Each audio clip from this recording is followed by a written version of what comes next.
What's going on, everybody? LK here. Today I wanted to talk a little bit about glitches in fighting games. Silly glitches, I might add. The reason why I've been thinking about this in general is because of a Happy Chaos player actually named Tiger Pop from the UK. Shouts to Lord Tiger Pop. And he shared this video about a glitch that Happy Chaos has. So if you're not aware, and the text here is helping, when he pulls out the gun, he can't fire it right away. But for whatever reason, after an RC slowdown, he can fire the gun instantly. He's not supposed to be able to do that. So a lot of people have called this a major bug. There was actually discussion at this time about like, oh, this was the thing that would make Happy Chaos like ban worthy. But I didn't really think just this bug made him ban worthy. It's just another stupid thing that he has.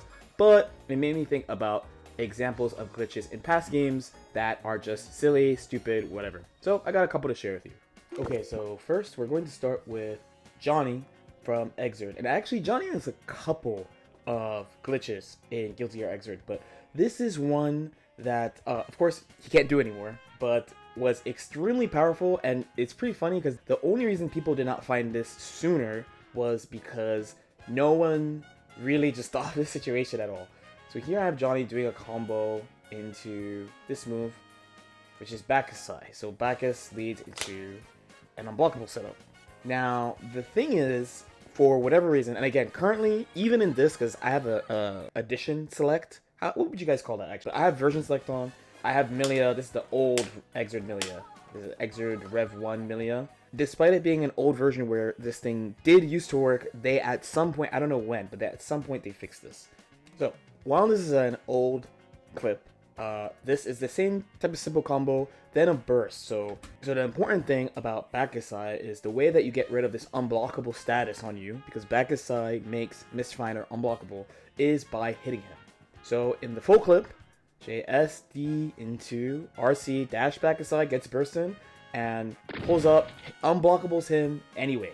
This actually was found like a little bit, maybe like a couple of weeks before EVO finals, and people were very aware of, wow, like once this is on you, that's it. So people, it's kind of hard to like go back and research the specifics of how it works, especially since despite it being a glitch from Revelator 1, at some point Arxis patched it on the PS4, and I'm assuming the Steam version. I only checked on my console, so I can't go into specifics. The main one is just that if you hit him, dead angle, burst, mashing, whatever, he could just unblockable you anyway.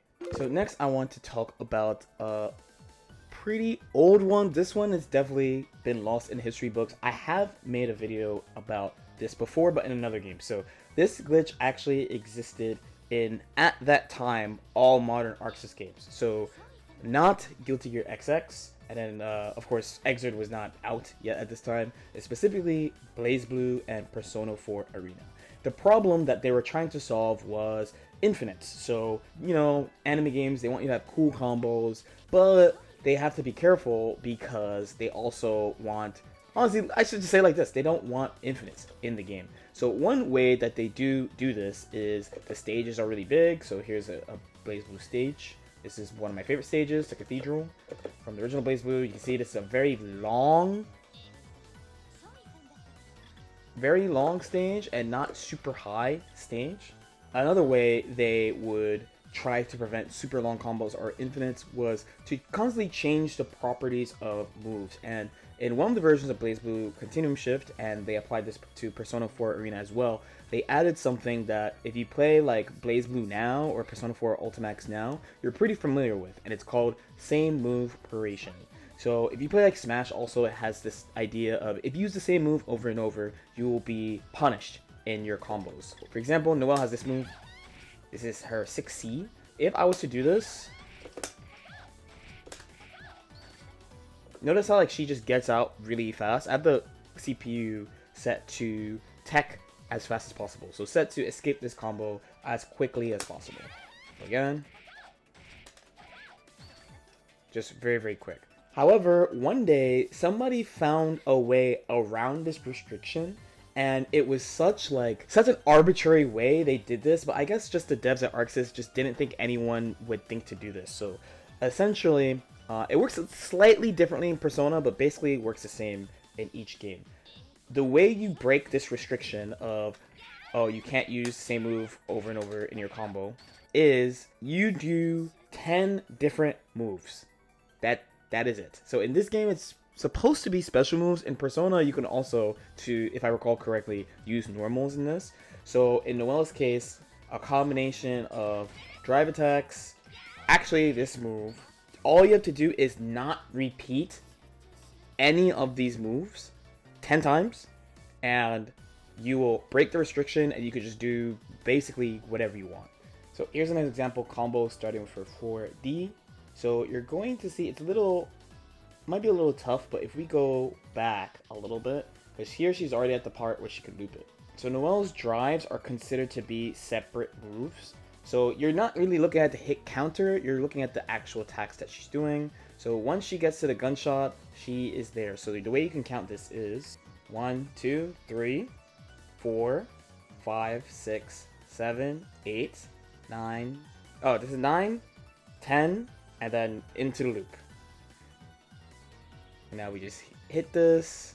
People would probably get hype, honestly. Everyone loves loops. So she does this for a while, and then super for quite a lot of damage. Now, I wouldn't say the starter is super practical, and of course, it could be hard to build these combos, but again, the main character that used this really well was Naoto from Persona 4 Arena Vanilla. She had very easy, accessible ways to go into this, and she used it the most, more than any other character, I would say, during the time while this existed. So the last one I want to share with you actually is from Dragon Ball FighterZ Season 1. So we're talking about way back. We're talking like even before Summon of Power. I want to share with you the Kid Buu Unscale glitch. This one was also a little bit hard to find, but thankfully, past LK was out here doing this shit in tournaments. So you see it here soon. Unfortunately, I always be doing it to Papaleo, but hey. So I hit him with the stomp, Candy Beam into this. So if you're not like paying attention, it might just look like I am comboing. But the problem is, look at Android 16's life bar after I spark. Boom! Jump scare. So for whatever reason, as usual with these glitches, is for whatever reason, if I want to make sure I say this correctly, if you don't hit all of the hits of the Candy Beam, it doesn't scale properly, and the rest of your combo does not scale. So this is about like a 90% combo. I probably could have touched a death. Like he could have had full life, I think, and I would have killed him. Because I had 7 bars here. Kid Buu specifically had a bunch of glitches when this game came out. This is one, of course, but then there's also like he had the cross-up wheel before. He had a bunch of stuff that other characters could not do. Like the other glitches I showed in this video, though, this was taken out. And honestly, making this video, one thing that really stuck out was how surprisingly difficult it was for me to find the glitches, because everything got patched, right? And there's no way to kind of pick old versions of the game. Like for Dragon Ball, I think probably the best way would be for me to buy a new copy of the game. For Guilty Gear Xrd, I think I would need the PS3 version, assuming they updated that. I actually don't even know if they updated that one. And for SMP, I mean, BBCS Extend, you can get on Steam. It's not a great port, honestly. But then Vanilla Persona 4 Arena, you can't really get that. You need an old console. That was probably one of the most surprising things about trying to like record these glitches and stuff. Hopefully you guys enjoyed the video. As usual, if you have any questions or comments, definitely feel free to leave them in the comment section below. Like and subscribe if you guys feel like it, and I'll see y'all next time. Peace out. Oh, he's spitting, by the way. He's spitting. Take out RNG shot from him, please.